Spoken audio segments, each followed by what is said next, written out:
Ang Jas 39 Gripen ng Sweden may pag-asa pa nga bang mapili para sa Multirole Fighter Acquisition Project ng Pilipinas?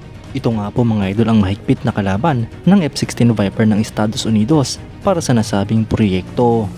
Yan ang pag-uusapan natin, pero bago yan, kung bago ka lang sa aking channel, huwag mong kalimutang mag-like, subscribe at i-hit mo na rin ang notification bell button para lagi kang updated sa mga bagong videos natin.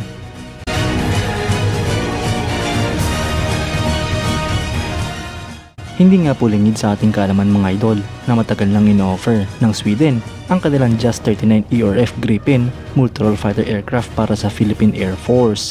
At dahil ang Department of National Defense at Philippine Air Force ay hindi pa rin sigurado o di pa rin pinal ang desisyon kung bibili nga ba sila ng mga Saab Jas 39 Gripen, ay posible nga po tayong maunahan ng ibang mga bansa tulad ng Thailand at Colombia na pinaplano ng mag-acquire ng Jas 39 Gripen Multirole Fighter Aircraft.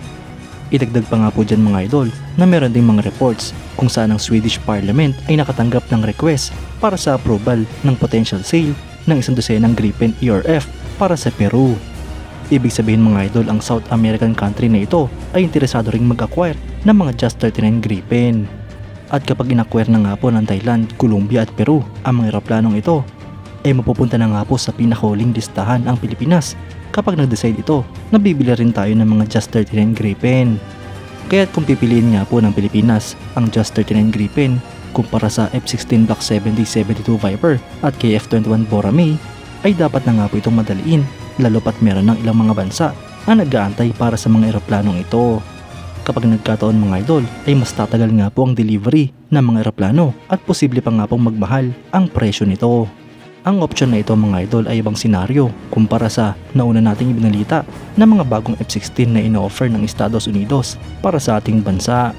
Kung yun nga po ang i-grab ng Philippine Air Force at Department of National Defense, ay mukhang lalabo na ang pag-acquire ng Pilipinas para sa mga Jas 39 Gripen. Ngunit kung maalala nga po natin mga idol ay 40 units na mga brand new na Multirole Fighter Aircraft ang pinaplanong i-acquire ng ating bansa. At hanggang 20 units lamang ang mabibili natin sa Estados Unidos gamit ang pondong kanilang ipapahiram. Kaya't ibig sabihin nito mga idol ay meron pang isa pang 20 units na aeroplano na dapat pang punan, at dito na nga po posibleng pumasok ang Jas 39 Gripen. Yun nga lamang mga idol ay hindi pa nga po pinal ang desisyon ng Department of National Defense at Philippine Air Force sa pagpili sa Jas 39 Gripen. Marami nga po siguro silang factors na kinoconsider at talaga nga namang hindi dapat minamadali ang mga ganitong klaseng aksyon. Bukod dyan mga idol ay nag-offer din ng South Korea ng KF-21 Boramae na isa sa pinaka-advanced na aeroplano sa hinaharap.